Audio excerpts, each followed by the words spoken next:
Ahojte, grilovacia sezóna nám už začala, možno už aj vám sa niečo podarilo ugrilovať doma na záhrade alebo v parku a možno, že aj nie.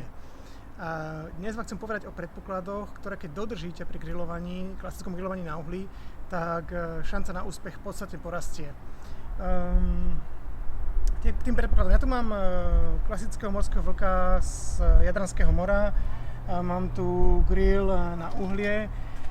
Tým predpokladom číslo 1 je použiť uhlie alebo brikety a počkať, kým sa zmenia na pahrebu, teda negrilovať na priamom ohni.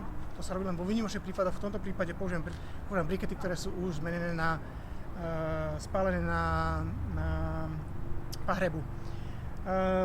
Mám ďalej čistú grilovaciu mriežku, to je veľmi dôležité. Grilovacia mriežka, ak je čistá, nie sú na nej zvyšky po minulom grilovaní, šanca na to, že sa vám ryba alebo vaše mäso zelenia nevypáli, je pomerne vysoká. Častokrát je teraz vidieť ľudí s grilovacími táckami hliníkovými, ktoré používajú. Ja s tým veľmi nesúhlasím. Je to možné v prípade, ak idete niekam, kde neviete, čo sa vyskytne, aká situácia. Môže byť grill, ktorý je veľmi špinavý a ktorý je nepoužiteľný pre vás. Grilovacia mriežka, ktorá je nepoužiteľná pre vás v tom stave, akom je. A nemáte zrovna čistacie náhradie pri sebe. Dobre, mám tu rybu, ktorá je vyčistená, osušená. Len dôležité je, aby tá ryba bola naozaj osušená.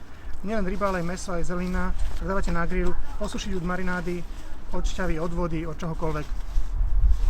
Ďalej použijem olivový olej, som zabudol. Použijem olivový olej. Porím rybu namažem olivovým olejom, z druhej strany takisto. A nasolím znútra aj zvonku.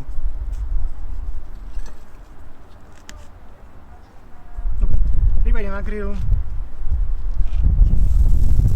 Teraz počkám nejaké 2-3 minútky z tejto strany, na tejto strane potom otočíme. Dáte sa za chvíľku.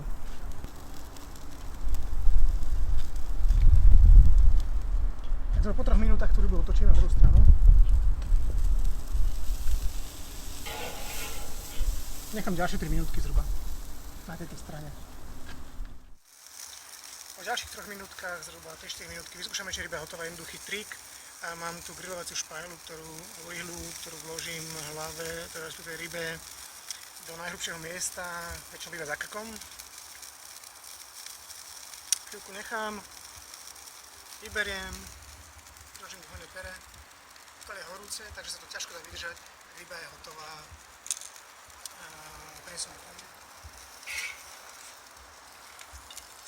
Tu mám aj grilovanú, možno aj chrumka má z jednej z druhej strany. Môžem podávať. Častokrát sa dá spraviť nejaký recept, samozrejme z toho rybu, to je úplne základný recept.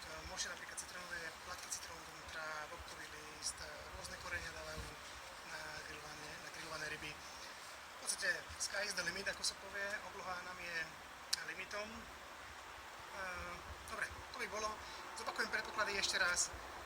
Pahreba, čistý rošt grillovací, suché mäso, ryba, olej a soľ. Dobrú chuť.